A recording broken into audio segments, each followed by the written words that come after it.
na ndio maana nafsi yako ina sababu ya kuja kumtukuza na kumwabudu asubuhi ya leo. Naomba utambue kwamba unapochukua hatua ya kumwabudu Mungu katika madhabahu, zile neema ambazo zinakuwa katika madhabahu pia zinafuatana na maisha yako. Ni matarajio yangu kwamba umekuja na matumaini. Ujaja kama mtu ambaye ameamua kuja tu. Ndani yako kuna kitu mwambia Mungu nahitaji kwa ajili ya maisha yangu. Na kwenda kukuabudu ndio, lakini naomba. Daudi akasema, jambo moja nimelitaka kwa Bwana, nalo ndilo nitakalo, kwamba nikae nyumbani mwa Bwana siku zote za maisha yangu. Ndio, pamoja na kukaa nyumbani mwa Bwana akasema, japo tu kwa ajili ya kitu kimoja, utaniokoa siku ya taabu. Bwana Yesu asifiwe. Mahusiano kati ya Mungu na wanadamu yamekuwa siku zote ya Mungu kuingia mkataba na mtu ambaye ameamua kumtumikia, na kupitia mkataba huo anajitukuza juu ya maisha yake. Ninatamani ukatengeneze jina la kuwa ni Abraham wa kizazi chako, ukatengeneze jina la kuwa ni Yakobo wa kizazi chako, ukatengeneze jina la kuwa ni Isaka wa kizazi chako, lakini mwingine akatengeneze jina kuwa mkulima wa kizazi chake, kuwa mfanyabiashara wa kizazi chake, kuwa mfanyakazi wa kizazi chake kama Daniel. Mungu anaweza. Haleluya. Bwana, matarajio ya mwenye haki hayatakatiliwa mbali. Narudia, matarajio ya mwenye haki hayatakatiliwa. Lakini mtumishi wa Mungu mmoja aliongea katika kitabu cha Ayubu, akasema, jambo nililoliogopa sana limenitokea.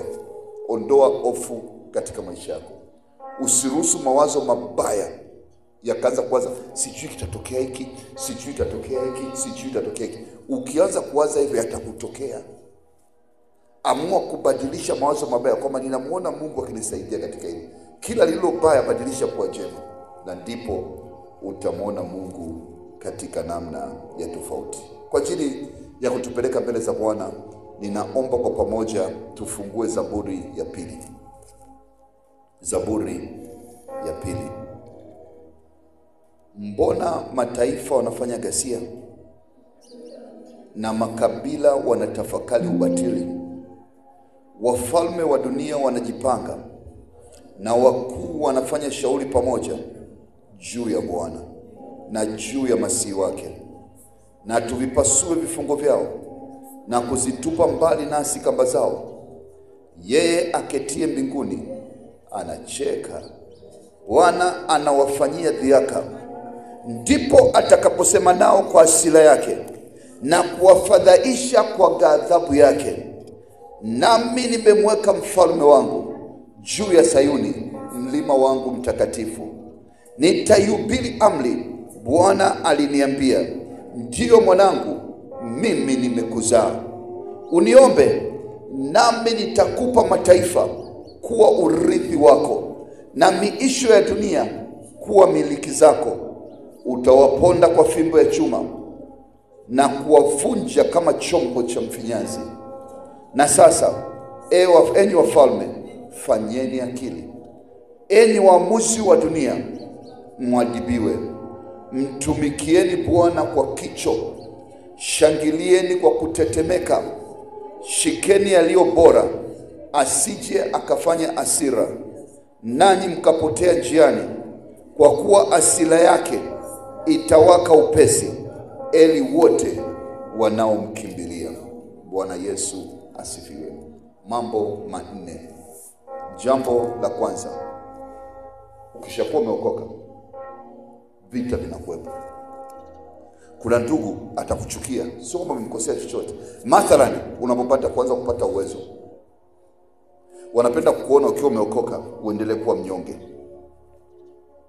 Siku moja Mungu atakubariki, na hata sasa amekubariki, na utaanza kuonyesha matunda ya pesa, matunda ya mali, matunda ya vitu mbalimbali. Ndipo utagundua kwamba hata ndugu ambaye alikuwa ni rafiki yako wa karibu anakuchukia. Mataifa wanafanya ghasia. Kwa nini? Sio kwa sababu ya wewe ni wewe au umepata mali, kwa sababu ya Mungu aliyeko ndani yako. Bwana Yesu asifiwe. Vita sio vya kwako, vita ni vya nani? Ya Bwana. Kwa kufanya vita yote ambayo unapiganiwa duniani iwe ni ya Bwana, kwa sababu sio ndugu wanaokasirika, nilikwambia hata jana, sio marafiki wala majirani wanaokuchukia, bali ni roho za kuzimu nyuma yake. Shetani hawezi kuchukia eti kwa sababu umenunua gari, eti kwa sababu umejenga nyumba. Mwanadamu mwingine anachukia kwa sababu umenunua gari, utamtukuza Mungu. Bwana Yesu asifiwe. Anakuchukia kwa sababu umeolewa, utaenda kutoa ushuhuda kanisani.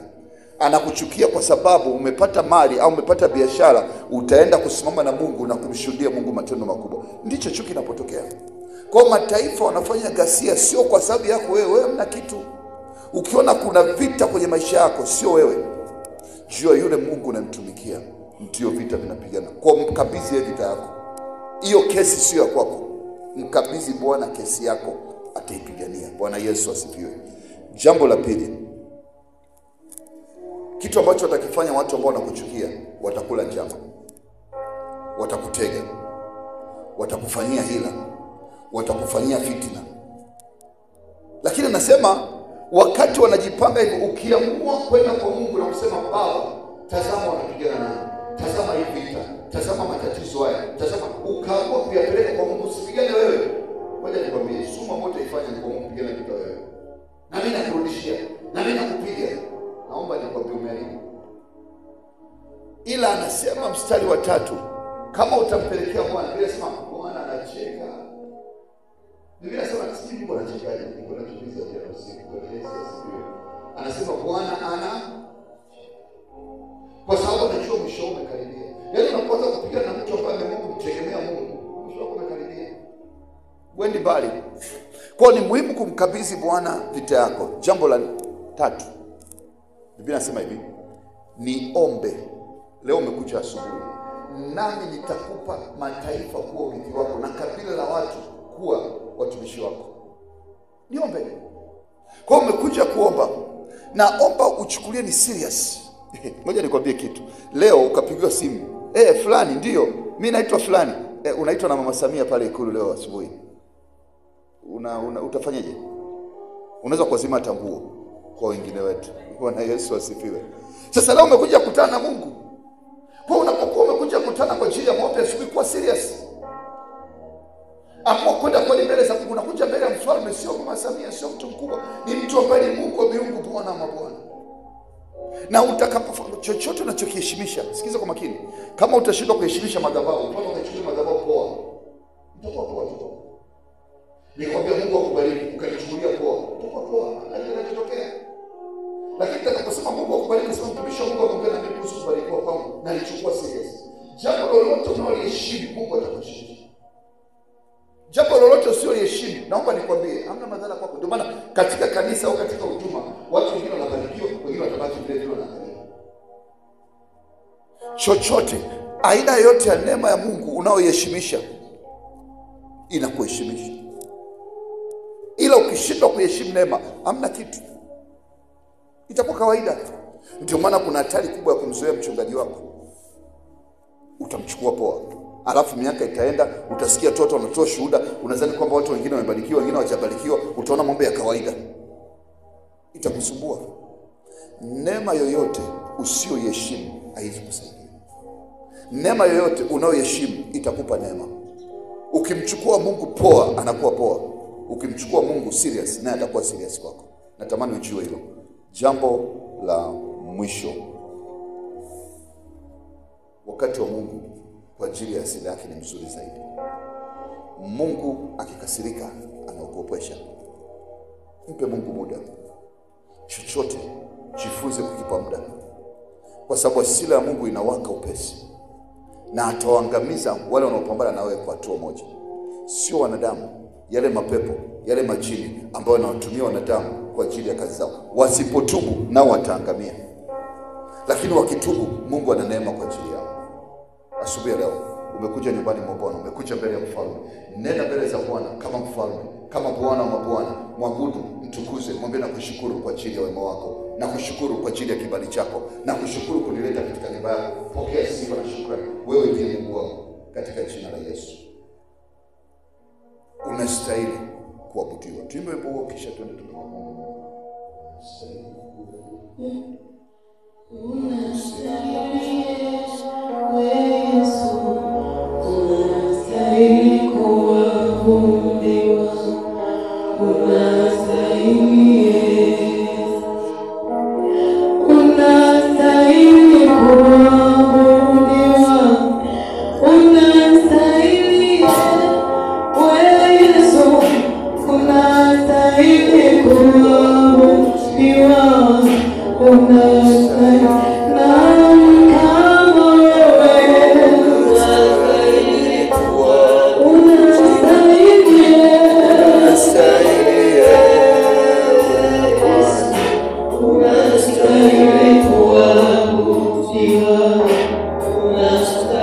Baba, tunakushukuru tena siku ya leo. Asante kwa ajili ya wema wako, ulinzi wako. Usiku wote wa jana neema yako imetutawala, imetugharika Bwana. Tumeuona mkono wako ukitawala maisha yetu. Tumeziona baraka zako zikiwa nasi. Utukufu wako Bwana utukufu. Na baraka zako Bwana hazitatushinda. Bali umekuwa pamoja nasi Baba katika usiku wa asubuhi. Asante kwa ajili ya kibali cha kuwepo nyumbani mwako. Tunalibariki jina lako, tunakutukuza. Wewe ni Alfa, wewe ni Omega. Unabaki kuwa Mungu na utabaki kuwa Mungu. Asante kwa ajili ya neema umetupa Bwana Mungu nyumbani mwako. Tunakushukuru kwa ajili ya jeshi kubwa la malaika ambao limekuwa pamoja na roho zetu Bwana usiku wote wa jana, na jeshi kubwa la malaika ambao limetupa kibali cha kuwa nyumbani mwako tena siku ya leo. Baba, tunainua mikono juu, tunakubariki na kutukuza. Hakuna Mungu mwingine kama wewe. Wewe ni Alfa, wewe ni Omega. Unastahili kuabudiwa, unastahili sifa, unastahili heshima, unastahili shukrani. Katika jina la Yesu tunaikabidhi ibada hii mikononi mwako. Enenda nasi Bwana, ongea nasi Bwana, tufunulie makuu yatokana na sheria yako, katika jina la Yesu. Amen. Amen. Amen. Haleluya. Bwana Yesu asifiwe. Naomba tuketi. Asubuhi leo kwa neema na uongozi wa Roho Mtakatifu, somo ambalo limempendeza Bwana tujifunze pamoja linaitwa kuharibu sumu za shetani. Nilikuwa najaribu kutafakari Mungu anaongea nini kuhusu sumu za shetani. Kwani sumu za shetani ni kitu gani? Naongea kuhusu kuharibu sumu za shetani. Sumu za shetani zinatokea katika maisha ya Wakristo wengi kwa sababu ya kuruhusu malango ya adui kuingia. Ngoja nikwambie kitu.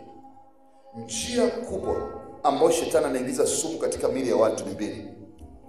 Njia ya kwanza ni ndoto. Binafsi, napenda nikwambie, napenda nikushirikishe. Ninaheshimu, ndio maana nikwambia kitu usipokiheshimu hakitakusaidia. Kuna watu wakiota ndoto wanachukua poa. Ile ndoto tu.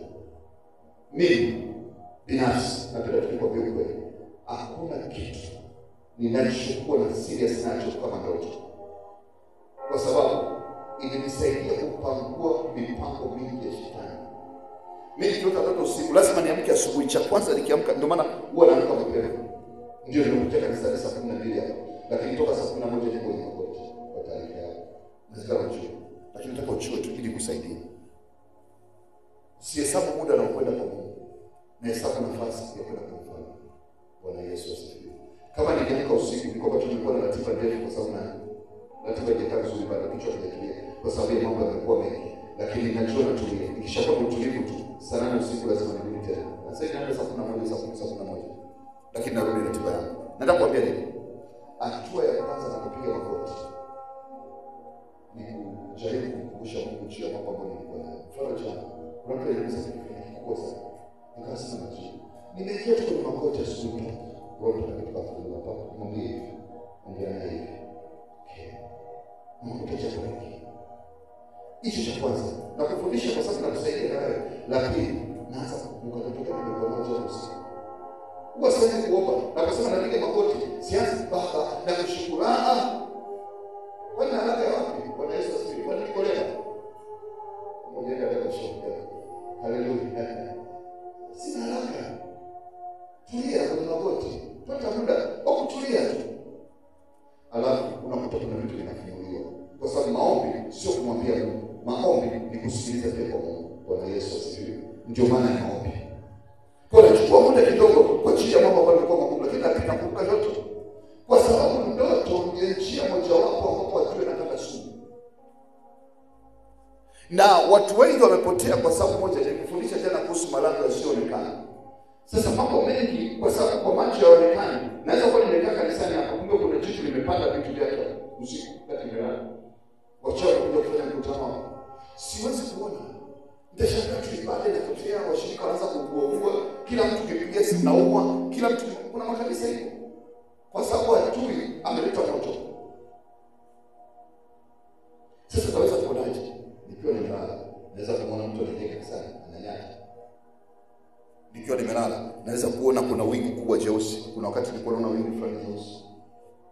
Nikiamka asubuhi sina pressure. Nikishaanza sala yetu Baba yetu wa mbinguni kama kawaida. Nikifika pale mahali utupe leo riziki yetu kila siku. Baba, katika jina la Yesu, nimemwona adui akiingia katika kanisa. Ninaamuru kwa mamlaka ya jina la Yesu, kambi yoyote ya adui ambayo inakuja kuleta vita katika kanisa, ninasababisha katika moto katika jina la Yesu. Bwana Yesu asifiwe. Huwa sina masuala ya kupigana na adui. Kwa sababu adui ukimsababisha umemaliza. Siku moja nikaota nimevaa kifua wazi na natembea sehemu. Alafu wako watu wengine. Nikajua roho ya kuaibisha kuja. Nikaingia kwenye magoti. Baba, katika jina la Yesu, kila mkakati, mtandao, njama za kuletea aibu, aina yoyote ya aibu ambayo inakuja, ninaifuta katika ulimwengu wa roho. Damu ya Yesu takasa maisha yangu. Damu ya Yesu shika maisha yangu. Damu ya Yesu pambana na wanaopambana nami. Damu ya Yesu fanikisha kule mikutano kufanyika. Baba, uchawi wote ambao umekusudia kuaibisha huduma, kuaibisha kazi yangu, ninaufuta katika ulimwengu wa roho. Baba, nikwambie, umemaliza. Umemaliza. Kwa napenda ujue, hizo zinaitwa sumu za shetani. Sasa unazijuaje? Kupitia ndoto. Lakini unalala usiku, unashangaa mtu anakulazimisha kuingiza chakula mdomoni. Anachukua hizo ndoto tunaanza. Endelea kutazama. Ngoja nikwambie, jambo sio heshima. Ukiwa umeolewa, alafu mheshimu yule mwanaume. Naomba nikwambie, hawezi kupata kwa kitu. Lakini siku utakapomwona yeye kama mfalme, ndipo utakapata kila kitu. Na ndipo Mungu atakapomuinua. Chochote ambacho ukiheshimu atakuheshimisha. Ukishindwa kujua umuhimu wa ndoto, hautakuwa na faida kwako. Utaota ndoto, utalala, utaamka, maisha yanaendelea kama kawaida. No problem. Lakini ukiamua kuchukua serious, ukasema hii ngoma lazima ndakaa nao upate kichochokulia, Mungu ataendelea kufunulia zaidi na zaidi. Mungu ataendelea. Ndio siri za maisha zikujificha. Ndio siri za maisha zilikujificha. Sasa hiyo ni sumu ya kwanza. Kwa unakuta umelala, unashauriwa kula mapilao. Lakini unaona kile chakula unachokula kina shida. Kuna watu juzi alikuwa anakula na kunywa damu. Yeye anakula damu, mchuzi na kunywa damu. Bwana Yesu asifiwe. Anakula nyama za watu, mchuzi na kunywa damu. Nikamwambia brother, jamaa washaingiza vitu vyao hapo. Yaani muda sio mrefu, kuna jambo kitokea. Hususan katika afya yako. Ngoja nikwambie, kama kuna mtaji ambao Mungu amekupa kwenye maisha yako, hata kuja kanisani hapa, kama una afya bovu utashindwa. Kauliza watu ambao wamelala kitandani. Kwa kama kuna mtaji ambao shetani anataka kupambana nao, ni afya yako. Ndio maana mtumishi wa Mungu Yohana akasema, mpenzi, napenda ufanikiwe katika mambo yote na kuwa na afya yako kama roho yako ifanikiwe. Kwa sababu anajua mtaji mkubwa wa wanadamu ni mambo matatu: maisha yako ya kiroho, kumjua Mungu wako. Jambo la pili, afya yako. Afya yako ikitetereka, huwezi kufanya chochote, huwezi kupiga magoti, huwezi kusikiliza, huwezi kuwa na maombi. Kwa adui anapigana vita katika maeneo haya matatu. Akishindwa kukupata katika kiroho, akiona uko fiti, anacheza na afya yako.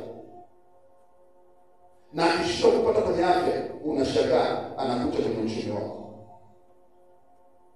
Ndio maana unakuta watu wengi wanashindwa kufanikiwa kiuchumi. Kwa nini? Kwa sababu Mungu anaonyesha ndoto, Mungu anaongea. Lakini Mungu katika sehemu kubwa kupitia kitabu hiki anaongea kupitia ndoto. Lakini kwa sababu mtu anadharau, mtu aone muhimu wa ndoto, anasikia stori za watu barabarani, anachukua stori za watu barabarani. Hizi ndoto ni mawazo tuliyokuwa nao jana. Endelea kuwaza hivyo. Na ile ndoto itakuwa ni kama mawazo uliyowaza jana. Imani ni uhakika wa mambo yatarajiwayo. Kama una imani kwenye ndoto, hakuna kitakachotokea kwako. Lakini ukicheka imani katika ndoto unazoota, kama kupambana na kumuuliza Mungu, kwa sababu majibu ya ndoto zako yako kwa Mungu wako. Sasa kuna chakula unalisha wakati unalala. Hiyo ni sumu. Kwa njia ya kwanza, njia ya pili, ya tatu, ya pili. Nikwambia kwanza ni ndoto. Njia ya pili ambayo adui anaitumia kwa ajili ya kufutia sumu katika maisha ya watu ni njia ya hospitali. Hospitali ni jambo jema. Na hata watu wanaambia nenda hospitali. Lakini unapoenda hospitali hakikisha unaomba Mungu. Usiende tu. Unaweza kupewa taarifa ambayo itakufanya uweze kuzimia pale pale. Taarifa ikiingia ndani ya moyo wako, imekuja moyo, nina kansa, nina siku 5 za kuishi, naenda kuisha, naenda kufa, miezi 3, sitakuwa tena. Mungu amesema lazima mtaukata. Hiyo taarifa unatakiwa ujifunze namna ya kupokea taarifa kwa kuibadilisha. Sasa kuna mambo mawili katika hospitali. La kwanza, kwa watu ambao wamekula sumu wakati wamelala, wamelisha chakula, au unashangaa umekaa na umesisia kidogo kama mtu anaingiza kipande cha nyama mdomoni. Yaani ulikuwa umekaa, mbona kuna kitu kinaingia kama nyama? Nini? Anakusukumizia. Kwa sababu katika ulimwengu wa roho kuna mshale unatembea mchana, kuna uwele utembea usiku. Upo na unajaribu kupambana na maisha yako kwa ajili ya kuyajua. Kwa unaenda hospitali, mwili unasema umechoka, una nguvu, wanakwambia mbona uko salama, vipimo vyote vimeisha. Hiyo njia katika hospitali. Kwa maana kwamba kuna kitu cha kishetani ambacho tarubini za kibinadamu haziwezi kuziona. Nimeenda hospitali kote, wanasema siumi chochote. Daktari amepima kila ugonjwa ndani yangu, anasema sina ugonjwa wote. Naomba nikwambie, inaitwa sumu ya shetani. Ni sumu imepandwa. Wachawi wanapokuja usiku, unashangaa kuna jinamizi inatokea. Wale wengine mpaka wanapata majinamizi. Unashangaa tu mwili umekandamizwa na unajaribu kuinuka mikono imeshoka kwa sababu jinamizi limekuja. Sumu inaingizwa. Unaamka, unashangaa hakuna, unakwambia tu ugonjwa ambao hujawahi kusikia duniani. Kuna mtu mmoja juzi ameambiwa huu ugonjwa ulitokea Russia miaka 30 iliyopita. Na leo mtu wa tatu kutokea katika dunia hii. Ugonjwa mpya. Kuna mambo ya ajabu. Lakini la mwisho, kuna watu ambao ndio maana wanatakiwa makini. Mimi nimefanya kidogo kazi kwenye kiwanda cha au kampuni za madawa katika maisha yangu. Madawa mengi, naomba nikwambie tu kweli. Hata binti mmoja alikuwa hapa kanisani. Akawa anaumwa. Akaenda kuchukua dawa pharmacy. Akatumia akapona. Nikaambia umetumia pharmacy gani? Akaambia mchungaji nafikiri mpepo. Nikamwambia hapana. Nenda pharmacy hii. Sema ambayo ni wazi. Kanunua dawa. Alipotumia amepona. Bwana Yesu asifiwe. Kwa sababu maduka mengi ya dawa wanauza dawa ambazo zime-expire. Unatia unga kwenye dawa, alafu unaweza kunywa dawa, kumbe unakunywa unga. Mtu mmoja alikuwa anaumwa kisukari, ambacho kilikuwa cha kawaida, lakini miaka 9 akawa anaenda kuchukua dawa kwenye pharmacy. Siku moja wakaenda kumwangalia kwa nini hapati matokeo mazuri. Wakaenda kuangalia kwenye ile pharmacy. Madaktari wakaenda kupima, wakafungua, wanakuta unga wa Mungu umetoka kwenye kidogo. Hiyo ndio dunia tunaishi. Kwa kuna habari ambazo zinatia sumu. Kwa ile sumu hata unakula mihogo, unasema unakunywa dawa, kumbe umekula kwako. Ninaongea kuhusu mambo ambayo kidogo ni magumu, lakini nataka upate kuyajua. Sumu za shetani na namna ya kuzivunja katika maisha. Kitabu cha Ayubu sura ya 5 mstari wa 12. Maandiko yanatuambia kitu ambacho kinakuwa msingi kwa ajili ya maombi yetu asubuhi ya leo. Ayubu sura ya 5 mstari wa 12. Maandiko yanasema 5:12. Yeye huyatambua mashauri ya wadanganyifu, mikono yao isipate kuyatimiza makusudi yao.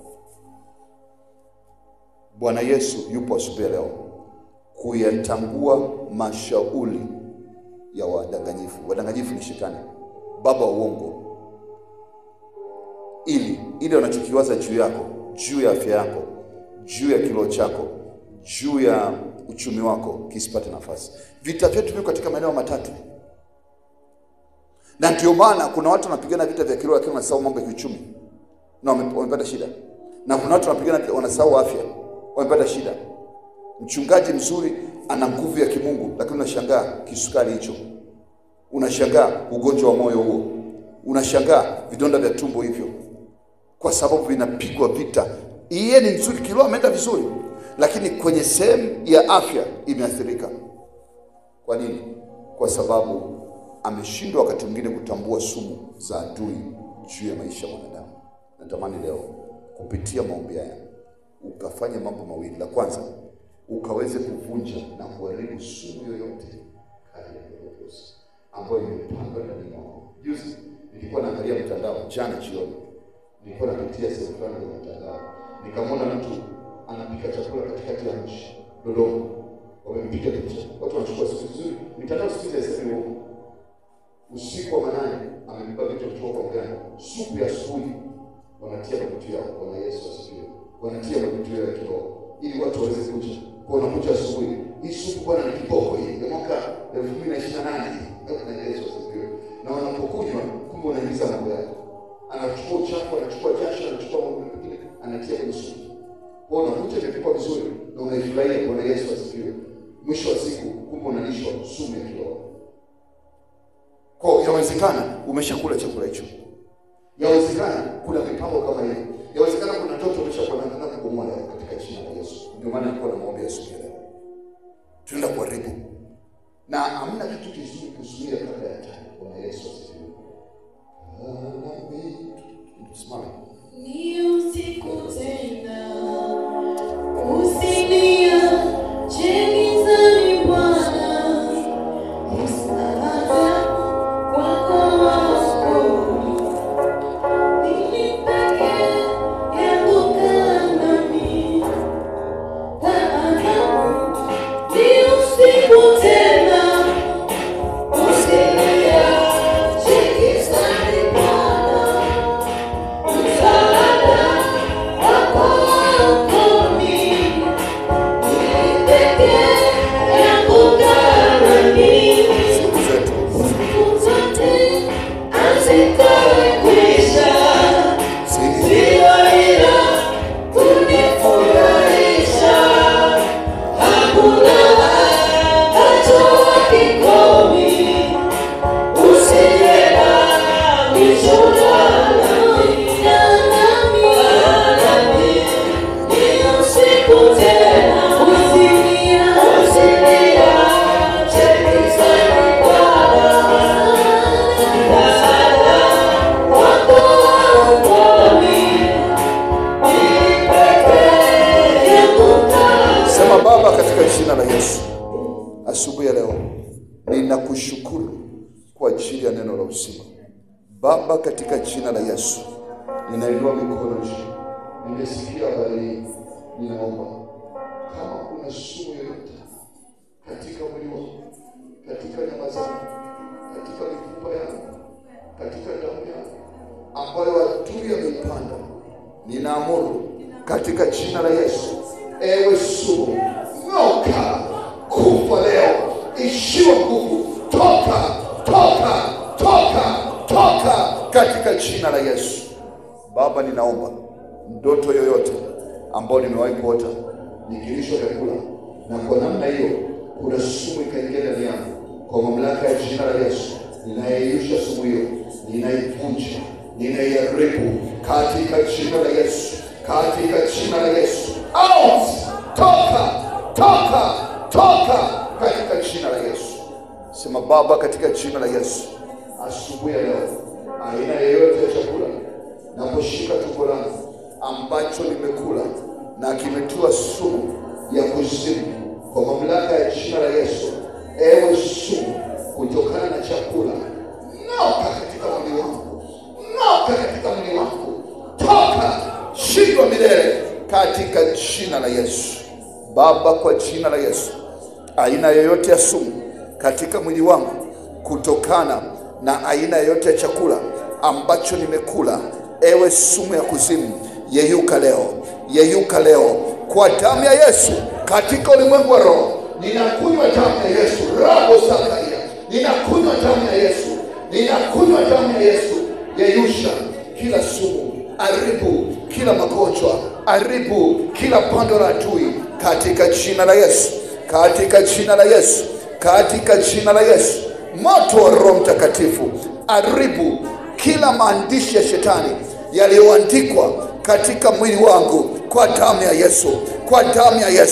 Moto wa Mungu aribu na kufanya majivu kila aina ya programu ya magonjwa ya kuzimu ambayo imetengenezwa ndani yangu. Futika, alibika.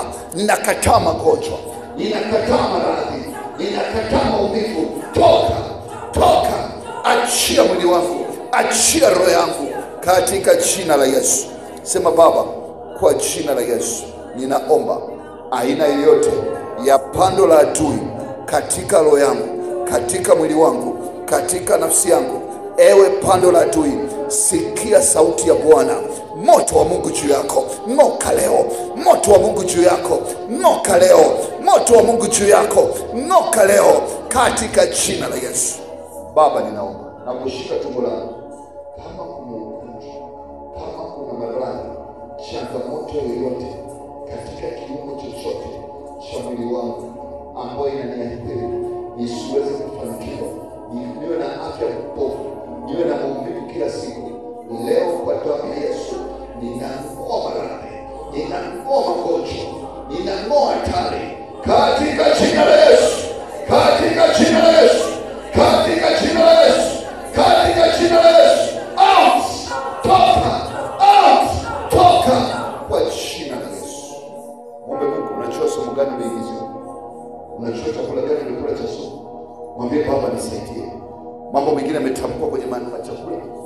Baba nikutolee asubuhi. Ninafuta matamko, inua sauti yako mbele za Baba. Riba sekorienda raboshia karienda raba. Remesa karienda roboshia korienda raba. Rango basi roboshia korienda raba. Roka baganira zegerebo. Katika jina la Yesu, kila aina ya sumu kwenye mguu, kila aina ya sumu kwenye mdomo, kila aina ya sumu kwenye ngozi, kila aina ya sumu kwenye damu, kila aina ya sumu kwenye mifupa, ng'oka, ng'oka, ng'oka, toka. Achia roho yangu, achia mwili wangu, achia maisha yangu. Sumu iliyopandikizwa katika akili zangu, niwe na slow thinking, niwe na namna ya kufikiri ambapo kufai. Ninaamuru leo, sumu, sikia sauti ya Bwana. Ng'oka, ng'oka, ng'oka, ng'oka katika jina la Yesu, katika jina la Yesu, katika jina la Yesu, katika jina la Yesu, katika jina la Yesu, katika jina la Yesu, katika jina la Yesu, katika jina la Yesu, katika jina la Yesu, katika jina la Yesu, katika jina la Yesu. Achia viungo vyangu, achia roho yangu, achia nafsi yangu, achia maisha yangu. Shindo milele kerobo sakorienda rabo rema siondo robo shakarienda reba karienda robo sekorienda raba shienda reba katika jina la Yesu. Baba, ninaomba asubuhi leo maji matamu, maji ya uzima yakasafishe. Damu ya Yesu ikang'oe kila aina ya pando la adui katika jina la Yesu. Amen. Amen. Haleluya. Omba kwa ajili ya taifa la Tanzania. Mungu atupe amani. Mungu atulie. Kama kuna vitu tunaambiwa kuombea ni amani. Haya mambo mengine ya haki sisi tunashindwa kupata mstari. Lakini omba amani. Mungu apate kutupa amani. Mungu apate kulinda taifa hili, atuepushe na dhambi. Omba kwa ajili ya washirika. Mungu awaponye na kuendelea sumu. Inua sauti yako mbele za Baba, katika jina la Yesu tunainua taifa la Tanzania. Tunainua taifa la Tanzania. Tunaomba neema. Tunaomba rehema. Bwana, ukakumbuke nchi. Baba, tunaomba amani ambayo imepotea ukairejeshe. Kila roho iliyokusudia kumwaga damu kwa ajili ya taifa hili, tunaomba damu yake ikamwagike. Bali neema yako Bwana ikatupe amani na utulivu. Ukawape viongozi wetu busara ili Bwana waweze kuepusha mabaya, kuepusha mabaya, kuepusha kila uovu, kuepusha kila damu na damu mwagika. Baba, tunaomba uingilie kati, ilinde taifa hili na mkono wa damu uliokusudia kuleta mabaya. Baba, ukawatetee watu wako, wewe ndio ukawapigania, ukawape neema Mungu wa mbingu na nchi. Maana wewe ndio umeumba mwanadamu kwa mfano wako. Mtawala wa mbingu na nchi, ingilia kati, ukatupe kibali katika taifa hili, ukatupe kibali katika taifa hili. Baba, likumbuke taifa la Tanzania. Tunaomba amani, tunaomba amani, tunaomba amani, tunaomba amani katika jina la Yesu. Baba, ingilia kati kwa ajili ya amani ya taifa hili. Baba, ingilia kati kwa ajili ya amani ya taifa hili. Baba, ingilia kati kwa ajili ya amani ya taifa hili. Ingilia kati kwa ajili ya amani ya taifa hili. Katika jina la Yesu. Wewe ni Mungu, utabaki kuwa Mungu. Tusaidie Bwana, ukatukumbuke Mungu wa mbingu na nchi. Katika jina la Yesu, katika jina la Yesu, katika jina la Yesu, katika jina la Yesu. Tunaliombea kanisa Bwana. Yoyote ambaye ni mgonjwa, sumu yoyote ya adui iliyoingizwa ndani mwake, kwa damu ya Yesu tunaing'oa. Kwa damu ya Yesu tunaing'oa. Kwa damu ya Yesu tunaifuta. Kwa damu ya Yesu tunaifuta. Katika jina la Yesu. Aina yote ya sumu, aina yote ya sumu katika mwili wa mtu yote, Baba, ambaye ni mshirika wa mahali hapa, tunaomba uponyaji asubuhi ya leo. Kutana na maombi yake na dua yake. Ukawalinde watu wako. Malaika wa tumaini wapate kupigania kwa ajili yao. Katika jina la Yesu. Baba, tunakushukuru. Wewe ni mwema. Tukilichovya kanisa hili kwa damu ya Yesu. Amani kwa jina la Yesu. Amen.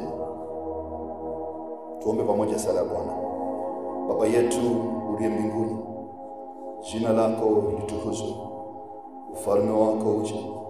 Mapenzi yako yatimizwe hapa duniani kama huko mbinguni. Utupe leo riziki yetu ya kila siku. Utusamehe makosa yetu kama nasi tunavyosamehe waliotukosea. Usitutie katika majaribu, bali utuepushe na yule mwovu. kwani wako ni ufalme, nguvu, utukufu hata milele. Amen. Neema ya Bwana wetu Yesu Kristo na upendo wa Mungu Baba na ushirika mtamu wa Roho Mtakatifu uwe nasi sote sasa na hata milele. Amen. Hakika wema na fadhili za Bwana zitanifuata mimi siku zote za maisha yangu, nami nitakaa nyumbani mwa Bwana milele na milele. Amen. Mungu awabariki, niwatakie siku njema na amani ya Bwana ikawe nanyi katika jina la Yesu. Amen.